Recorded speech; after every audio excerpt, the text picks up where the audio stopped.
This training presents information about assisting persons served in returning to work. The training includes watching the attached video and reviewing the documents that are attached in the lesson media section of this lesson. For your convenience, a copy of the PowerPoint slides for this lesson are also included in the lesson media section. When you are comfortable with the material in this lesson, you are required to complete the attached quiz with a passing score of at least 70% in order to successfully complete this lesson. For a number of years, SAMHSA has forwarded that the goal of mental health and substance use services is to restore persons served to a meaningful life in the community.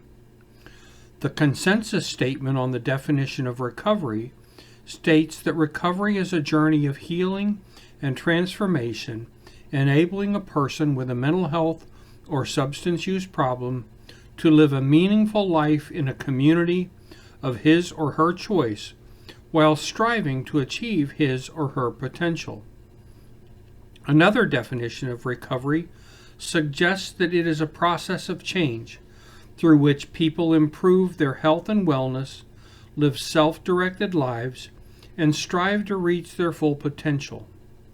There are 4 dimensions that support recovery. The first is health, which is described as overcoming or managing one's disease or symptoms and making informed, healthy choices that support physical and emotional well-being. Second is home, which is described as having a stable and safe place to live. The third is purpose, which is described as conducting meaningful daily activities and having the independence, income, and resources to participate in society. And the final dimension is community, which is described as having relationships and social networks that provide support, friendship, love, and hope. This training addresses the third of these dimensions, purpose. For many individuals, one of the key elements of having meaningful daily activities and having the independence, income, and resources to participate in society is work.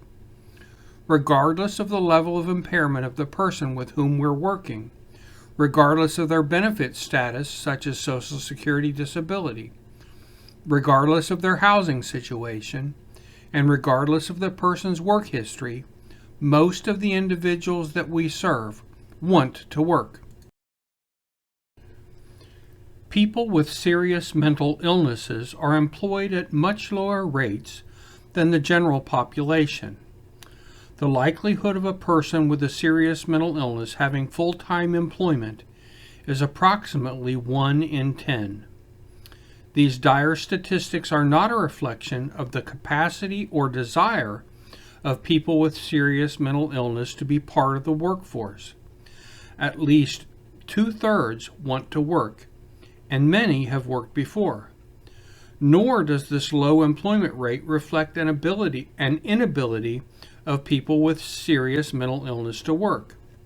In fact, employment has been widely recognized as a fundamental part of recovery and of community integration for people with a serious mental illness. Instead, the low employment rate of people with serious mental illness reflects a failure to invest in the services that many people with serious mental illnesses need to secure and maintain work. Mental health systems have long operated under the mistaken assumption that people with serious mental illnesses cannot work. Mental health and substance use difficulties are the second most frequent cause of disability for individuals who receive Social Security disability, with over 1/3 of all disabilities caused by behavioral health disorders. Although individuals may encounter setbacks and roadblocks on the road to recovery, working at something that is meaningful brings the person a sense of purpose that serves as an anchor for them. Meaningful activity expands people's sense of self-worth by adding to their skills and helping them to accomplish goals, leading to positive feelings about themselves. Meaningful activity, which includes school, volunteer work, part-time work, and full-time employment, also enables the individual to meet new people and make new friends. Everyone needs some form of meaningful activity in their lives and a means of supporting themselves. But having a mental health condition can be an obstacle. Some people may never stop working. Others find that their condition interrupts their career, and still others may be able to do only limited work. As people recover from a behavioral health condition, they also face varied challenges in relation to work. Some people with mental health conditions find that they are able, with minor accommodations, to work in the same way that they did before. Others may have to re-enter work gradually, and people who have disability benefits will need to observe back-to-work rules.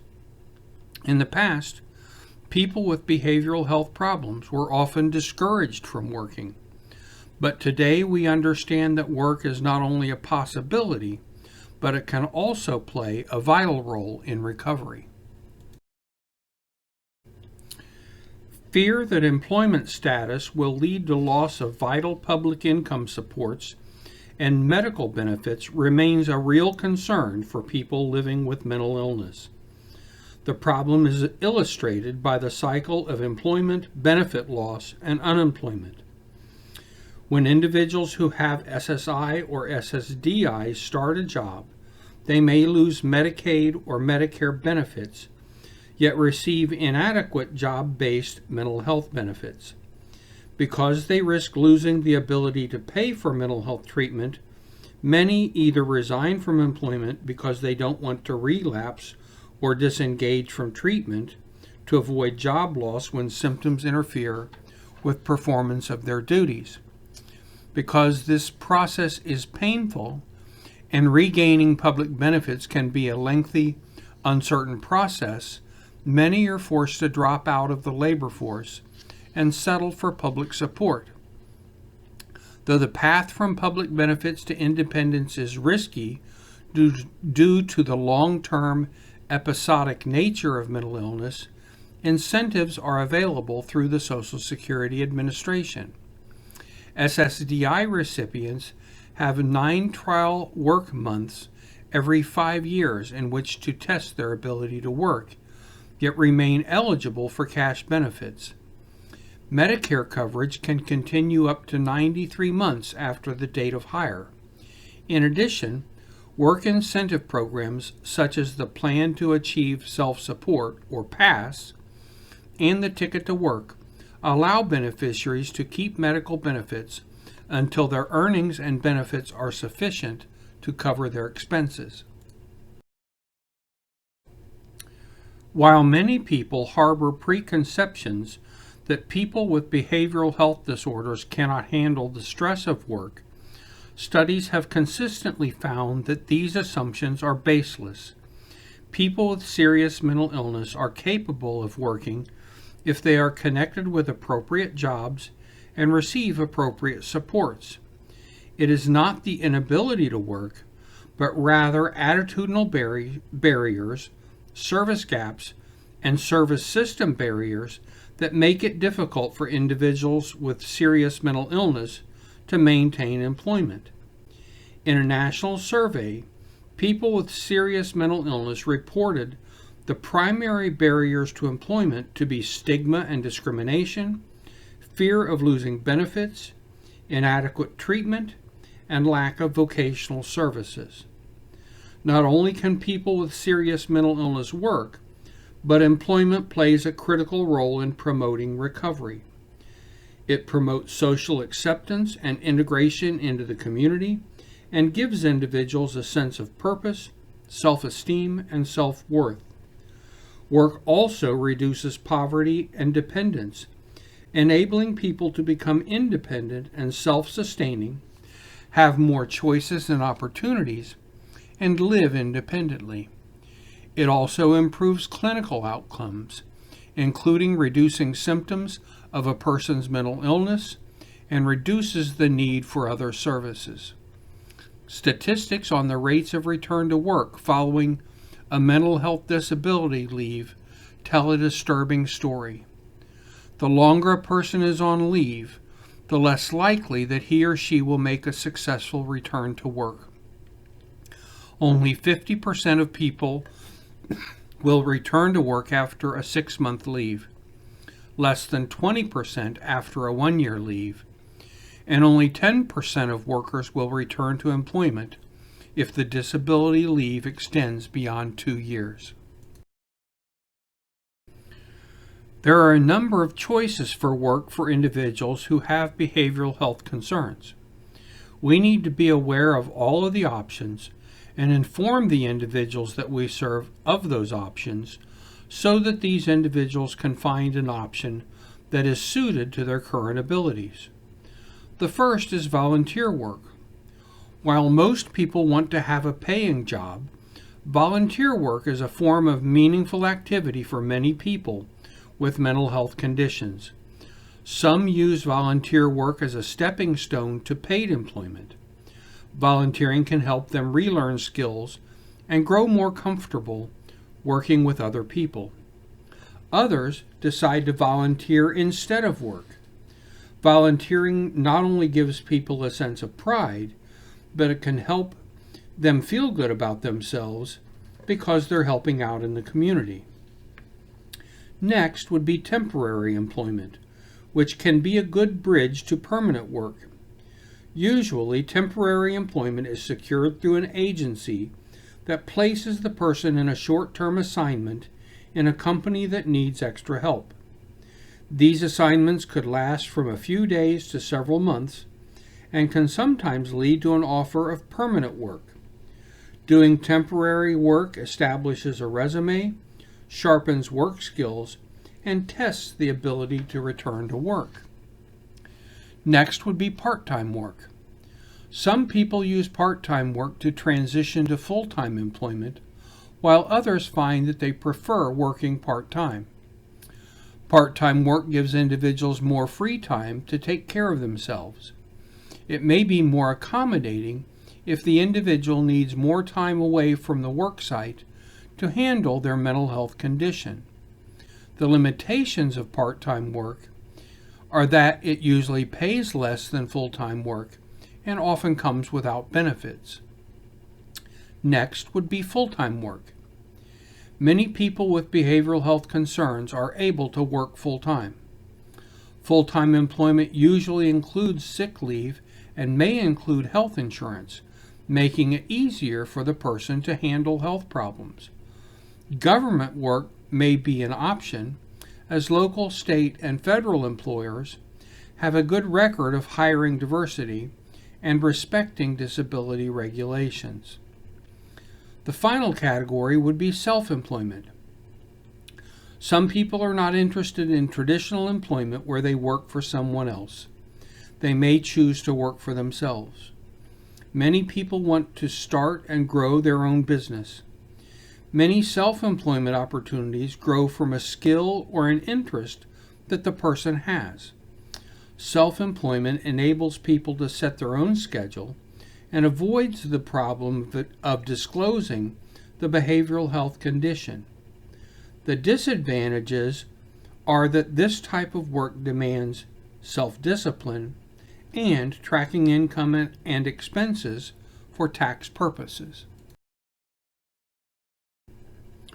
When an individual that we are working with decides that they are ready to pursue work, there are a number of things that they need to assure that they have. The first is identifying documents. When a person obtains a job, they need documents to verify their identity and their right to work in the United States. A U.S. passport satisfies all requirements, but if a person does not have a passport, there are other forms of ID which will serve the purpose, such as a state-issued picture ID, a Social Security card, or a birth certificate. If the person does not have a driver's license, the Department of Motor Vehicles office can issue a picture ID. Next would be a permanent email, phone, and address. When the person applies for a position, it is important that the prospective employer has a reliable method for contacting the person. If the person is moving around frequently or staying with friends, they still need these items. A cell phone enables employers to contact the person quickly. If the person has someone that they trust, they may ask if they can use that address temporarily. Otherwise, the person might want to consider getting a post office box. There are a number of resources for free email accounts. Next would be transportation. The person needs a reliable means of getting to a prospective job, but the person may also need to revisit the prospective employer during the interviewing and hiring process. If the person does not have their own reliable transportation, they would want to limit their prospective places of employment to those that are accessible by public transportation.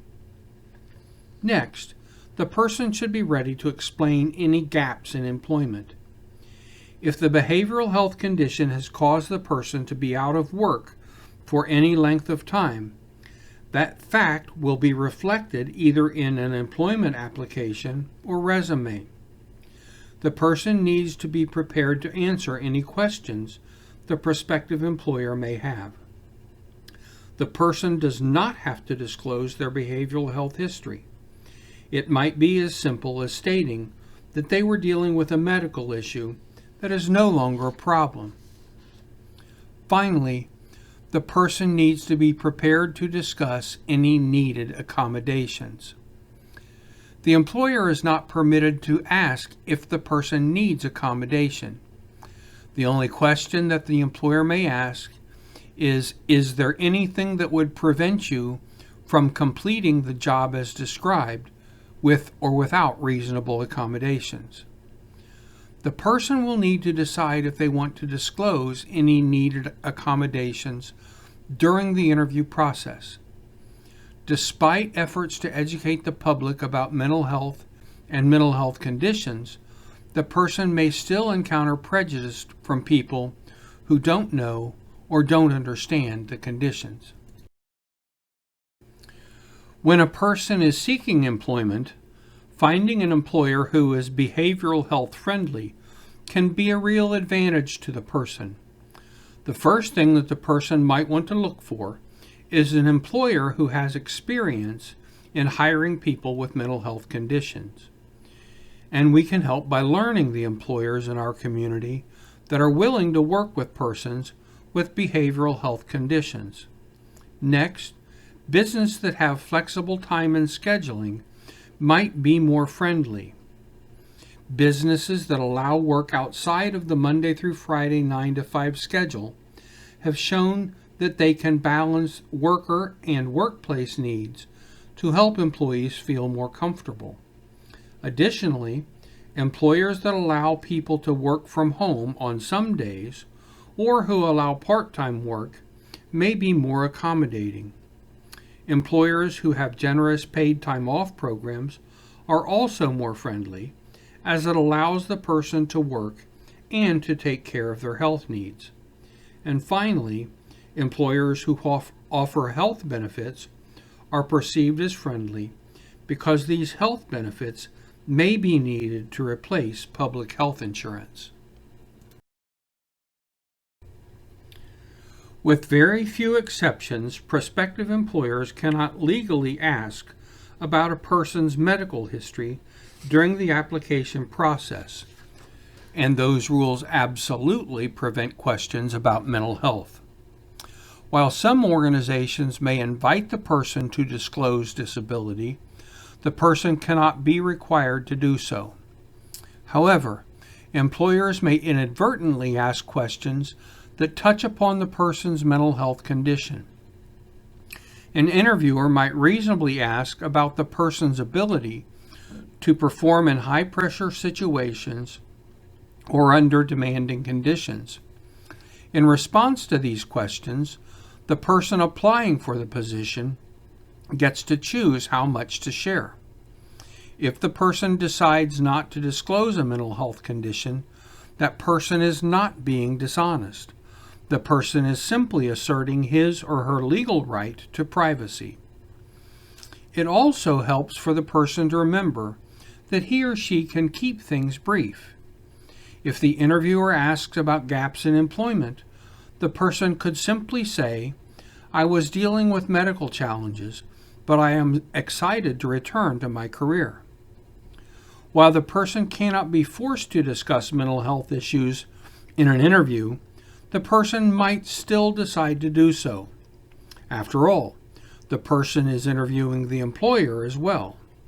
If the person is open about mental health conditions, the person can assess how supportive a prospective employer might be by observing their reaction. Once the person chooses to disclose, they are legally protected from discrimination. Additionally, discussing mental health needs might allow a prospective employer to begin making reasonable accommodations right after hiring the person. Of course, this approach requires a lot of trust. Because stigma against mental illness remains prevalent, the person may decide to save these discussions until after being hired. If a company employs 15 or more individuals, the Americans with Disabilities Act requires the company to make simple changes to support staff members with any kind of disability. These adjustments are called reasonable accommodations and refer to modest shifts in workplace practice or policy to empower employees to perform their duties. The Act distinguishes these changes from those that would cause the company undue hardship, disrupting the organization's operations in a significant way. Individuals with behavioral health problems are entitled to request a reasonable accommodation. It is important to note that the person does not need to be in a crisis to make an accommodation request. Even if the person is feeling relatively well, the person can make a request that may improve their comfort or performance in the workplace. The person can request an accommodation at any time, including during the application process or immediately after being hired. It is probably best to request the accommodation proactively rather than when difficulties arise. The process involves 4 steps. The first is to inform a manager or the HR department. Before beginning the conversation, it is important for the person to decide how they want to describe the mental health challenge. Whether the person describes the condition in generalities or is very specific, there should be no doubt that the person is describing a diagnosable medical condition. The second step is to describe the reasonable accommodation that is being requested in concrete detail. The person wants to explain exactly how the accommodation will enable them to succeed at work. Being clear about what is needed enables the employer to help. The third step is to provide any necessary documentation of the mental health condition. The employer may require the mental health provider to sign a form that confirms that a reasonable accommodation will help the person perform his or her duties. And the final step is to check in frequently until an accommodation is made. Though the person cannot expect the change to take place immediately, the person is well within their rights to be persistent. They will need to remember to keep their communication cordial. Even when reasonable accommodations are made, the person may still need some time away from work to manage their behavioral health condition. If the person is dealing with a one-off episode or simply needs a day to take care of him or herself, taking a sick day is entirely appropriate. If the person feels pressure to explain their absence, the person can simply state that he or she needs a day off for mental health reasons. A well-trained manager will know not to probe further unless the absences start to pile up. If the person is struggling to work consistently, another solution may be necessary. If the person does need an extended period of time away from work, they may be entitled to protection under the Family Medical Leave Act. In order to qualify, the organization must employ more than 50 people, and the person needs to have worked there for at least a year. Under FMLA, the person can request up to 12 weeks of unpaid leave to address a mental health crisis. During this period, the company must preserve the person's job position and benefits and allow the person to return to his or her current position. The organization may require the person to exhaust all paid time off and sick days to cover part of the FMLA period. If the person applies for FMLA, the process is similar to requesting a reasonable accommodation. The person will be required to provide documentation from a mental health professional certifying that the medical condition warrants the time away from work. If the person's company is too small to be covered by FMLA provisions, the person can still ask for unpaid leave to address a mental health crisis. Unfortunately, the organization will not be legally required to hold the person's job while the person is away from work. If the person has a trusting relationship with the company, it may be worthwhile to make the request. Finally, we want to take a little time to look at the case manager's role in assisting persons served in returning to work. The first task is to understand the person's desire to work. One of all people's goals is to establish purpose and meaning in their lives. Fortunately or unfortunately, many people define purpose and meaning through the work that they do, and this is especially true about men. Work also helps to organize many aspects of a person's life. And finally, work helps provide financial security for individuals. It is why nearly 2/3 of all individuals with behavioral health disorders express a desire to work. Second, if we are able to understand that the person we serve wants to work, we can then take the steps to support and encourage those individuals to seek work. Far too often, service providers have told the individuals that we serve to delay a return to work or to limit the options for work opportunities. One of the principles of recovery is to accept risk-taking, including the risk to fail. We want to support our clients in pursuing their aspirations regarding work. Third, we want to educate the individuals that we serve about the barriers that they will face regarding employment. These barriers include stigma and discrimination, lack of work skills, gaps in employment, and the effect of work on the benefits the person may have. Explaining these barriers to the person served is not to discourage the person from seeking work. Instead, the purpose of explaining these issues to the person is to assure that they understand what seeking employment will entail. The fourth task is to assist the person in being prepared to apply for work. In one of the earlier slides, we discussed the things that the person will need to apply for a job. As a case manager, we want to work with the person to make sure that they have everything that they need. We can even work with the person in preparing for an interview. Next, we want to also assist the person in preparing to request reasonable accommodations when the person obtains a job, if accommodations will be needed. Again, in a previous slide, we discussed the process of applying for reasonable accommodations under the Americans with Disabilities Act. From our relationship with the person, we should know whether accommodations may be needed. If they are, then we want to talk about the process with the person we are serving so that they understand the process and are prepared to request any needed accommodations. Finally, part of our job as case managers is to gain knowledge about our community resources.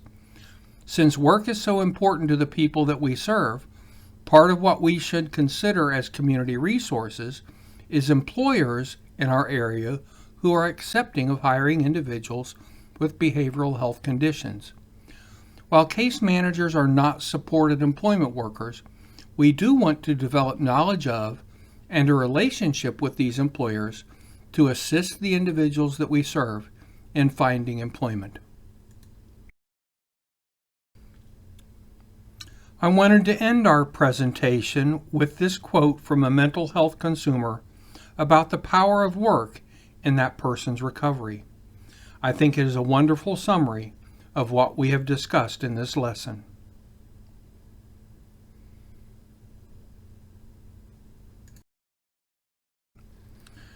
This completes our lesson on assisting persons served in returning to work. Please take some time to review the documents that are attached in the lesson media section of the lesson. For your convenience, a copy of the PowerPoint slides for this lesson is also included in the lesson media section. When you are comfortable with the material in this lesson, you are required to complete the attached quiz with a passing score of at least 70% in order to successfully complete this lesson. Thank you, and good luck with the quiz.